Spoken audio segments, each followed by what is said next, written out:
Hello friends, welcome to SSC coaching centre. दोस्तों, आज मैं आपके लिए टाइम एंड वर्क के स्पेशल क्वेश्चन लेकर के आया हूं। तो चलिए स्टार्ट करते हैं। पहला सवाल है, एक कैंप में 60 जवानों को 200 दिन तक का भोजन दिया गया। 80 दिन बाद 20 जवान और आ गए। अब भोजन कितने दिन चलेगा? देखिएगा, जो टोटल भोजन दिया गया था वो 200 दिन का था। ठीक है, 200 दिन का टोटल भोजन था, जिसमें से क्या होता है कि 80 दिन के बाद 20 जवान और आ गए। ये जो 20 जवान हैं कितने दिन के बाद आए हैं? 80 दिन के बाद। इसका मतलब क्या हुआ कि जो हमारे पास 60 जवान थे, इन्होंने 80 दिन तक भोजन किया है। 80 दिन तक भोजन किया ना। 60 जवानों के लिए 200 दिन का भोजन था, जिसमें से 60 जवानों ने 80 दिन का भोजन कर लिया। 80 दिन के बाद में 20 जवान आए हैं, तो 200 दिन में से 80 दिन भोजन कर लिया 60 जवानों ने। तो भोजन अब बचा कितना? 200 में से 80 दिन भोजन कर लिया, अब भोजन बचा 120 दिन का। अगर ये 20 जवान नहीं आते तो हमारे ये 60 जवान 120 दिन भोजन और करते। लेकिन हुआ क्या? 20 जवान और आ गए। अब जवान कितने हो गए? 60 पहले से थे, 20 और आ गए, तो जवान अब ज्यादा हो गए। जब ज्यादा हो गए तो भोजन अब 120 दिन नहीं, कुछ कम चलेगा। कितना कम चलेगा वही आपको बताना है। इसको करने का तरीका क्या है मैं आपको बता देता हूं। P1 T1 बराबर P2 T2। ठीक है, जो फॉर्मूला होता है टाइम एंड वर्क का, जैसे M1 D1 T1 वाला, बिल्कुल वही है। चलिए, पहले से हमारे पास कितने व्यक्ति थे? 60 जवान थे। 60 लिख लो। जो टाइम है भोजन का वो हमारे पास 120 दिन का बचा हुआ है। 200 दिन का भोजन था, 80 दिन हो गया तो 120 दिन बचा। जो हमारे पास टाइम वन है, भोजन बचेगा, वो 120 है। बाद में कितने व्यक्ति हो गए? बाद में ध्यान रखना, बाद में कितने व्यक्ति हो गए? देखो, बस 60 व्यक्ति पहले से थे, 20 और आगे, तो व्यक्ति हो गए अब 80। अब भोजन कितने दिन चलेगा वो बताना है, टाइम 2 बताना है। इसी को बस कटा लेंगे, आपके प्रश्न का आंसर आ जाएगा। देखिएगा, यहां पहले 0 से ये 0 कटा लीजिए बराबर में।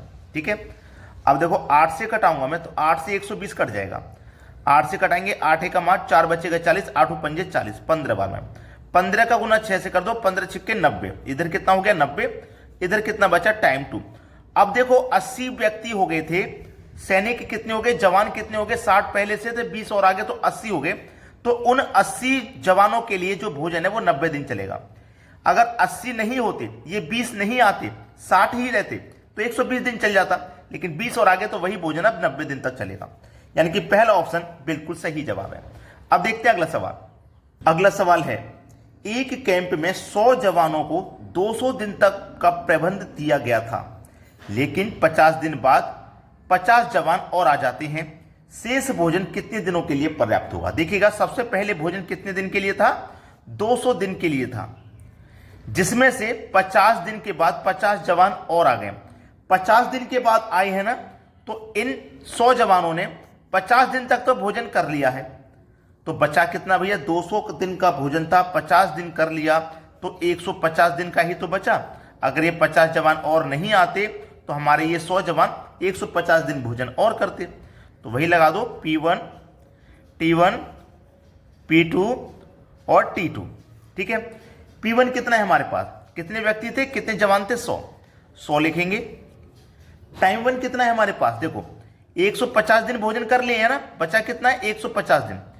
याद रखना, जो खा चुके खाना उसे नहीं लिखते, जो बचा हुआ है कितने दिन का वो लिखते हैं। 150 दिन का बचा हुआ है। बाद में कितने व्यक्ति हैं? देखो, 100 जवान थे, 50 और आगे, तो 150 जवान हो गए। ठीक है, अब टाइम 2 पूछा है कितने दिन तक भोजन वो चलने वाला है, तो 150 से 150 कट जाएगा। क्या बचा? इधर 100, इधर क्या बचा? टाइम 2। यानी कि वो जो भोजन है वो 150 दिन के लिए जो बचा था वो 100 दिन चलेगा अब। यानी कि डी ऑप्शन हमारे सवाल का बिल्कुल सही जवाब है। सभी बच्चों को समझ में आ गया होगा। अब देखते हैं अगला प्रश्न।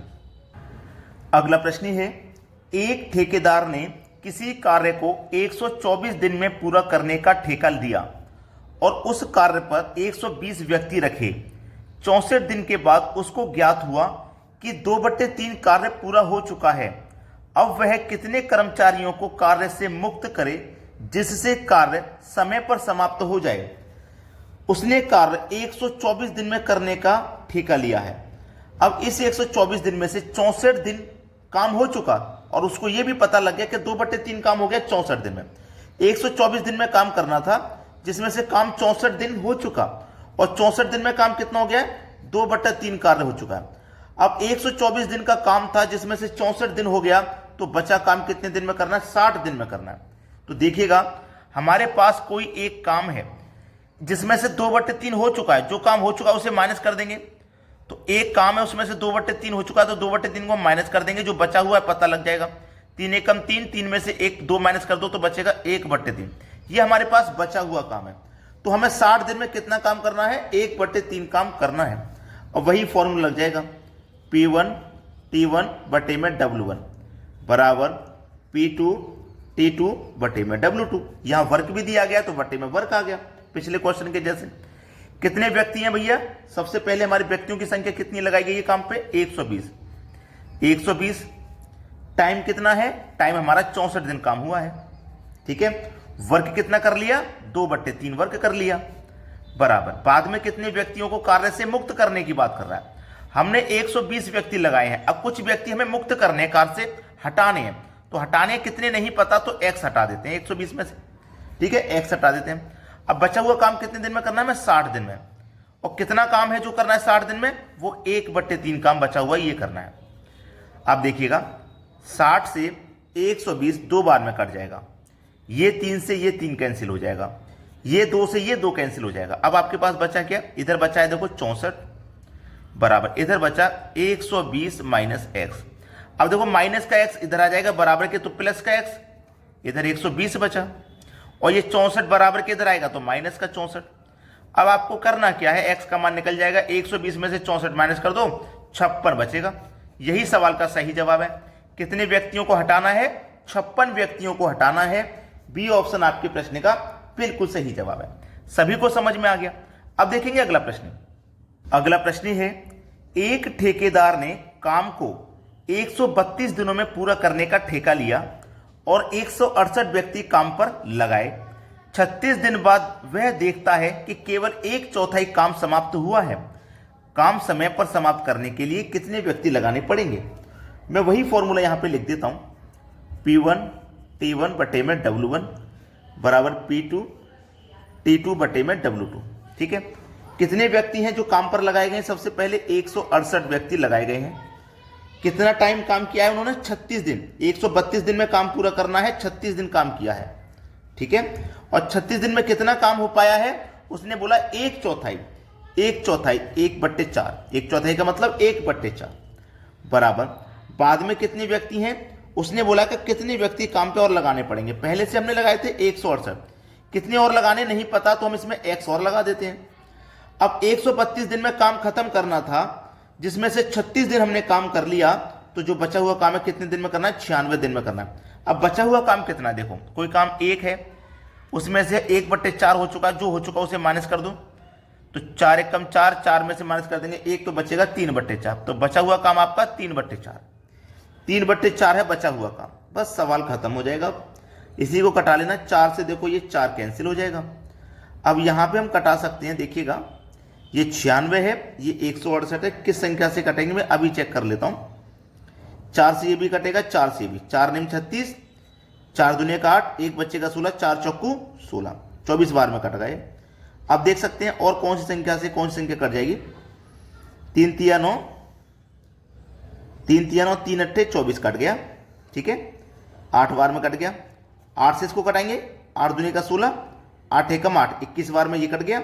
अब देखो इधर क्या है? 3, इधर क्या है? ये 3, और ये क्या है? देखो यहां पे भी 3 है, और ये यहां पे क्या है आपके पास? 21 है। ठीक है, ये आपके पास 21 है। अब देखो 21 का मल्टीप्लाई 3 से करेंगे तो ये 63 हो जाएगा, और ये 3 का मल्टीप्लाई भी 63 से होगा, 3 का मल्टीप्लाई भी तो 63 से होगा। तो 3 तिया 9, 3 छिंग 18, 189 हो गया। कितना हो गया ये? 189 माइनस, इधर हुआ 189, वो माइनस नहीं, बराबर का साइन है बीच में। इधर कितना बचा? 168 प्लस x, यही तो बचा। अब प्लस का x तो इधर ही रहने दीजिए, प्लस का x तो इधर ही रहने दीजिए। ये जो 168 है ना, ये इधर आ जाएगा, तो 189 में से माइनस हो जाएगा 168 बराबर x। तो 9 में से 8 जाएगा, 1 बचेगा, 8 में से 6 जाएगा, 2 बचेगा, 1 में से 1 जाएगा 0, तो 21 बचा। x का मान कितना आ गया? 21। हमें x का ही मान पता करना था कि कितने व्यक्तियों को काम पे लगाना है, 21 व्यक्तियों को काम पे लगाना है, यानी कि सी ऑप्शन हमारे सवाल का बिल्कुल सही जवाब है। अब देखेंगे अगला सवाल। अगला प्रश्न है, ए किसी कार्य को 12 दिन में, बी 15 दिन में कर सकता है। देखिएगा, ए हमारा किसी काम को 12 दिन में कर सकता है और बी हमारा 15 दिन में कर सकता है। यदि दोनों मिलकर कार्य करें और कुल मजदूरी 180 रुपये हो तो ए का हिस्सा कितना है? बहुत अच्छा सवाल। ए किसी काम को 12 दिन में कर रहा है, बी 15 दिन में कर रहा है, लेकिन काम कितना है ये नहीं पता। काम पता करने के लिए आपको दोनों का एलसीएम लेना है। तो 12-15 का एलसीएम होता है 60। 12 से भी कटेगा 60, 15 से, तो 12 से कटा लो पहले। 12×5 = 60, 5 बार में कटेगा। 15 से कटाओ तो 4 बार में। हमारा जो ए है वो काम को 12 दिन में खत्म कर रहा था, मतलब एक दिन में 5 काम करेगा, तभी तो 12 दिन में 60 काम को खत्म कर पाएगा। तो ये ए का एक दिन का काम है और बी का एक दिन का काम 4 है। अब दोनों मिल जाएंगे। अब दोनों जब मिल जाएंगे तो एक दिन में क्या काम करेंगे? वो 9 काम कर लेंगे। लेकिन ये नहीं पूछा उसने, ये बिल्कुल भी नहीं पूछा। तो मैं सबसे पहले ए और बी का अनुपात निकालता हूं। ए मेरा एक दिन में 5 काम कर रहा है और बी मेरा एक दिन में 4 काम कर रहा है। ये तो कर रहा है। उसने बोला यदि दोनों मिलकर कार्य करें, याद रखना, दोनों मिलकर के कार्य करेंगे तो एक दिन में 9 करेंगे। दोनों मिलकर कार्य करेंगे तो एक दिन में 9 करेंगे। कुल मजदूरी 180 है, यानी कि दोनों की मजदूरी मिलाकर के 180 है। जब दोनों मिलकर के काम करेंगे तो दोनों की मजदूरी मिलकर के 180 मिलेगी। दोनों की मजदूरी का योग 180 है, तो हम दोनों के अनुपात का योग भी करेंगे। तो इस योग में अनुपात के योग से डिवाइड कर दो। 9 दूनी 18 और 1 0, 20 बार में कट जाएगा।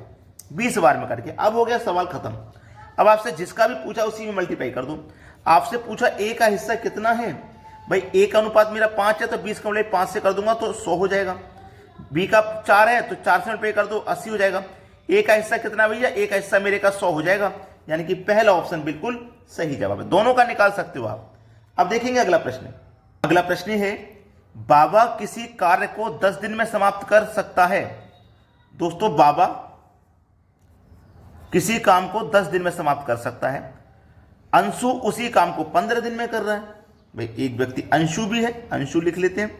15 दिन में समाप्त कर सकता है। यदि पूरा कार्य के लिए मजदूरी 50 रुपये हो तो बाबा को कितने रुपए मिलेंगे? पहले के जैसा ही है, दोनों का एलसीएम ले लो। एलसीएम आ जाएगा 30। 10 से काटेंगे 3 बार में, 15 से काटेंगे दोनों बार में। दोनों की मजदूरी मिलाकर के कितनी बनती है? 50 रुपये। तो दोनों का योग भी कर दो। 3 2 5। इस योग में अनुपात के योग से डिवाइड कर दो, 10 बार में जाएगा। बाबा, ये कौन है? हमारा बाबा, और ये हमारा अंशु है। बाबा एक दिन में 3, अंशु एक दिन में 2। हमारा 10 निकल के आया है। जिसका भी पूछा उसके अनुपात में मल्टीप्लाई कर दो, सवाल खत्म हो जाएगा। बाबा को कितने रुपए मिलेंगे? बाबा के अनुपात में मल्टीप्लाई कर दो। 10 का मल्टीप्लाई बाबा के अनुपात में करूंगा 3 में तो 30 हो जाएगा। तो बाबा को कितने रुपए मिलेंगे? 30 रुपए। सी ऑप्शन सवाल का बिल्कुल सही जवाब है। अगर आपने लाइक नहीं किया वीडियो को अभी तक तो लाइक कर दें, और यदि शेयर नहीं किया तो भैया शेयर कर दें। ठीक है दोस्तों, धन्यवाद।